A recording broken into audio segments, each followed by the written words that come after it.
Hello friends, welcome back to my channel visual art history Mahi S.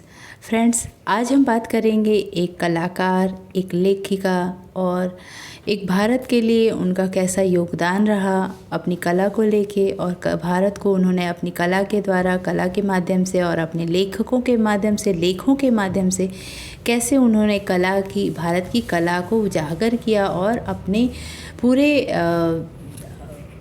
पूरे जीवन को इन्होंने भारत में समर्पित किया। और भारत में रहते हुए इन्होंने अपना पेंटिंग का या जो मूर्ति कला का और स्थापत्य कला का जो स्टडी किया और उसको उन्होंने अपने रचनाओं में रचित किया, वो हमारे भारत के लिए बहुत ही योगदान उनका माना जाता है। और उसी योगदान के लिए उन्हें भारत सरकार के द्वारा बहुत सारे अवार्ड से सम्मानित किया गया। तो आज हम बात करेंगे एलिस बोनार की। एलिस बोनार का जन्म इटली में 1889 में स्विस माता पिता के यहाँ हुआ था। इतालवी शिक्षा प्रणाली से गुजरने के बाद उन्होंने 1907 से 1911 तक ब्रुसेल्स, म्यूनिक और बेसेल में चित्रकला और मूर्तिकला का अध्ययन किया। बेसिकली ये आर्टिस्ट रही हैं, आर्ट की शिक्षा इन्होंने ली थी। बेसिकली इन्होंने फॉरेन में ही, इटली में उन्होंने, ब्रुसेल में, म्यूनिक में उन्होंने चित्रकला और मूर्तिकला का अध्ययन लिया था। 1911 में उनका परिवार वापस स्विट्ज़रलैंड चला गया और वहाँ उन्होंने एक स्वतंत्र मूर्तिकार के रूप में काम करना शुरू किया था।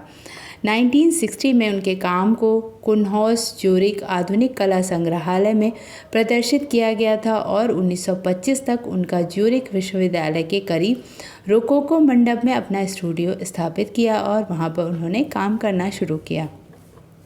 1926 में उन्होंने उदय शंकर को ज्यूरिख में अभिनय करते देखा और उदय शंकर के सुरुचिपूर्ण नृत्य से प्रभावित हुई और उनकी सहमति से कागज पर और मिट्टी के साथ कुछ रेखा चित्र बनाए। बोनार 1928 में पेरिस चली गईं और मूर्तिकार के रूप में अपना काम जारी रखी। अब तक उनकी मूर्तियां ज्यूरिख, जेनेवा, बार्डेन में सार्वजनिक पार्कों और घरों में रखी गई थी। उन्होंने 1929 में उदय शंकर को फिर से पेरिस में देखा और वह संगीतकारों और नर्तकियों की एक मंडली की भर्ती के लिए वापस जाना चाहती थी। वो उनको इतना अट्रैक्ट किया, उदय शंकर की नृत्य और संगीत की जो मंडली थी उनको इतनी अट्रैक्ट की कि वो भारत में जाना चाहती थी। बोनार के लिए जो भारतीय नृत्य से मोहित थी और भारत जाने के बारे में लंबे समय से वो सपने देखती थी, यह उनके लिए भारत जाने का एक मौका था। बोनेर और उदय शंकर दोनों ने दिसंबर सन 1929 में भारत की यात्रा की और उन्होंने शंकर के पिता पंडित श्याम जी शंकर, जो झालावाड़ राज्य के पूर्व दीवान थे, से सिफारिश के साथ भारत की यात्रा की। इस प्रकार वे भारत की यात्रा के दौरान आम तौर पर महाराजाओं से मेहमान भी रहीं। भारत में एलिस बोनार का जीवन। भारत जाने के बाद बोनार ने फिर से पेंट करना शुरू कर दिया और मूर्तिकला छोड़ दी। कोलकाता, मुंबई और ज्यूरिख में उनके कुछ शुरुआती टुकड़ों का, कुछ मूर्तियों का प्रदर्शन हुआ और 1939 में बोनार ने पवित्र भारतीय शास्त्रों का अध्ययन करने के बाद भारतीय देवताओं को चित्रित करना शुरू किया, लेकिन उनकी डायरी के अनुसार इन चित्रों को कभी भी सार्वजनिक नहीं किया गया था। बोनार भारतीय कला और दर्शन की तरफ जल्द ही मोहित हो गईं और भारत में अधिकांश समय तक दोनों का उन्होंने अध्ययन किया। उन्होंने एलोरा गुफा मंदिरों सहित विभिन्न स्थलों पर भारतीय कला, विशेषकर मूर्तियों का अवलोकन किया। एलिस बोनार ने अपने कई साल वाराणसी में बिताए। वह दशाश्वमेध घाट पर रहती थी और उसके साथ घर को कुछ लोग एलिस बोनार घाट के नाम से अभी भी जानते हैं। वह पवित्र गंगा के बारे में एक फिल्म बनाना चाहती थी, लेकिन उनको अनुमति नहीं मिली। भारत कला में खोज। एलिस बोनार जिस तरीके से एक फाइन आर्ट्स की स्टूडेंट रही, उन्होंने बाहर से, फॉरेन से कला की दीक्षा ली, लेकिन उनको भारतीय कला में इतना रुचि आई, उनकी मूर्तियों में, यहाँ की कलाकृतियों में एलिस बोनार को काफ़ी इंटरेस्ट रहा। तो एलिस बोनार ने मूर्तियों का गहन अध्ययन किया और सुझाव दिया। एक मूर्तिकला एक वर्ग या आयताकार फ्रेम में सेट के रूप में भी काम करता है। उसने इन पंक्तियों को समय विभाजन के रूप में संदर्भित किया, क्योंकि वह मूर्तिकला में एक आंदोलन का निर्धारण करते हैं। समय और अंतरिक्ष प्रभागों के अलावा बोनार एकीकरण के सिद्धांत का भी वर्णन करती हैं, जो कि मूर्तिकला की संरचना के अर्थ को एक मूर्तिकला के कलाकार होने के कारण उनको मूर्ति कला में जो स्टडी करना था उसके बेसिक नॉलेज होने के वजह से उन्होंने जो अध्ययन किया वो काफ़ी बेसिक जाकर किया और उसका जो एक होता है वो उन्होंने बाकायदे उसको उजागर किया भारतीय कला साहित्य में। 1957 में बोनार की मुलाकात पंडित सदाशिवव्रत शर्मा से हुई। उन्होंने शिल्प प्रकाश IAST शिल्प प्रकाश नामक एक ताड़पत्र के पत्ते की पांडुलिपि से परिचित कराया। साथ ही उन्होंने अगले दशक में उसका अनुवाद और विश्लेषण भी किया था। 1966 में इनके द्वारा लिखी गई पुस्तक शिल्प प्रकाश, इनकी एक पुस्तक थी शिल्प प्रकाश, जिसके बारे में उनका विमोचन 1966 में हुआ।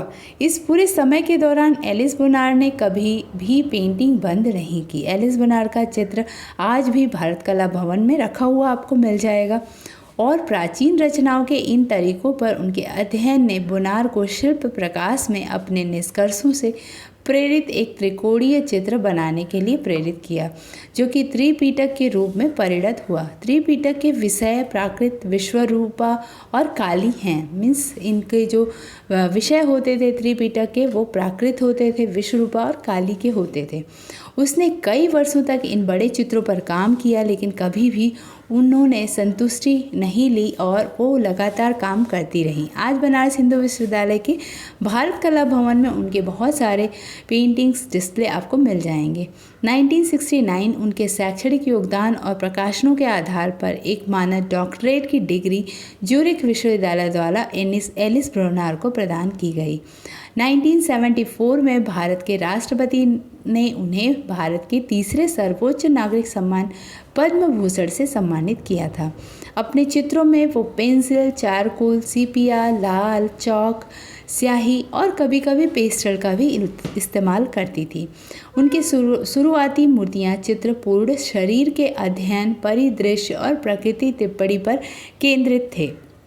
नृत्य कला के आकर्षण ने भी कलाकार को प्रभावित किया और फलतः उन्होंने 3 नर्तक लिली, जीन और लियोनी ब्राउन के साथ साथ भारतीय नर्तक उदय शंकर की गति अध्ययन का निर्माण किया। इनके रेखा चित्र सहज थे, अवलोकनों की एक श्रृंखला जो आमतौर पर केवल कुछ त्वरित स्ट्रोक के साथ किए जाते और शरीर के आवश्यक विशेषताओं पर केंद्रित होते हैं। रिटबर्ग संग्रहालय के संग्रह में एलिस बोनार की विभिन्न प्रकार की मूर्तियां और उनकी युवावस्था की प्रतिमाएं संग्रहित हैं। एलिस बोनार की मृत्यु एलिस बोनार स्विट्जरलैंड जाते समय बीमार पड़ गई और 13 अप्रैल सन 1981 को 91 वर्ष की आयु में ज्यूरिख में उनका निधन हो गया था।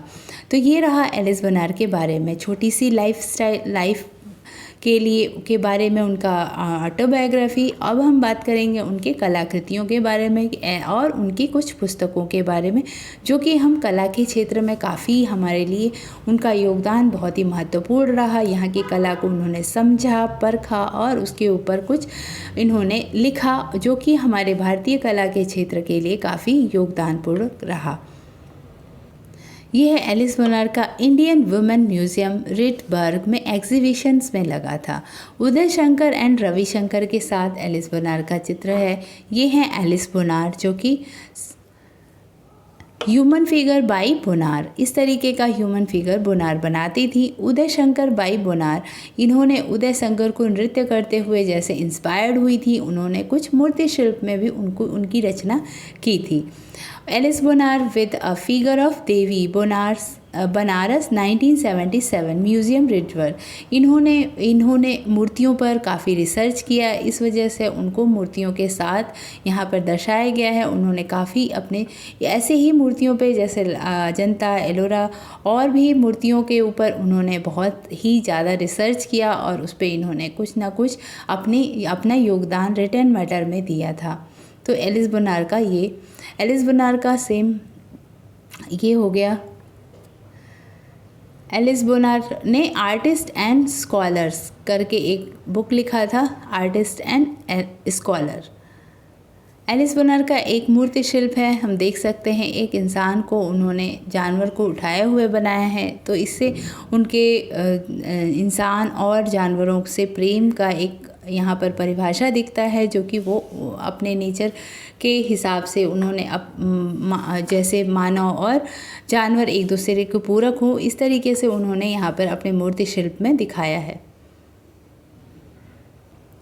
एलिस बोनार द्वारा लिखा हुआ शिल्प प्रकाश, ये एक जो उनका रिसर्च वर्क था, शिल्प प्रकाश कला मूल शास्त्र। इसके ऊपर उन्होंने भारत के मंदिरों और यहाँ के आर्किटेक्चर और मूर्तियों के बारे में इसमें लिखा हुआ है, जो कि Indira Gandhi national centre for the arts के द्वारा प्रकाशित किया गया है। एलिस बोनार द्वारा रचित एक और वास्तु सूत्र उपनिषद, जो कि उन्होंने लिखा है कि the essence of forms in secret arts. Boner, जो कि इन्होंने अपनी भारत की, यहाँ पे जिस चित्र से हम देख सकते हैं कि ये एक भारत के जो मूर्ति कला है, जो स्थापत्य कला और आप उसको रिलीफ वर्क बोल सकते हैं, जो भारत की है, उसके ऊपर इन्होंने वास्तुशास्त्र उपनिषद नाम से ये बुक पब्लिश की थी एलिस बोनार ने। तो ये जो बुक्स हैं, इनके बारे में भी जान लेना चाहिए कि कौन कौन सी बुक्स एलिस बोनार द्वारा लिखी गई है। अक्सर बुक्स और उनके राइटर्स के नाम पूछ लेता है, तो एलिस बोनार की पुस्तकें हमें याद कर लेना है। एलिस बोनार की पेंटिंग्स एक है जो भारत कला भवन में रखी हुई है, अभी भी ये आपको मिल जाएगी। तो इस तरीके के लोक जीवन दर्शाने में एलिस बोनार काफ़ी स्पेशलिस्ट थी और उन्होंने भारत आकर, सबसे बड़ी बात की, फॉरेन के आर्टिस्ट होने के बाद भी भारत की चीज़ों से उन्होंने इतना इंस्पिरेशन लिया कि उनके चित्रों में भारत की ही चीज़ें आती थी ज़्यादातर। ये गंगा घाट का दृश्य है, जो कि लेडीज़ वहाँ पर स्नान करने आती हैं, वहाँ पर पूजा पाठ करती हैं। तो कितना सुंदर उन्होंने इंडियन आर्टिस्ट के जैसे ही चित्रण यहाँ पर किया हुआ है।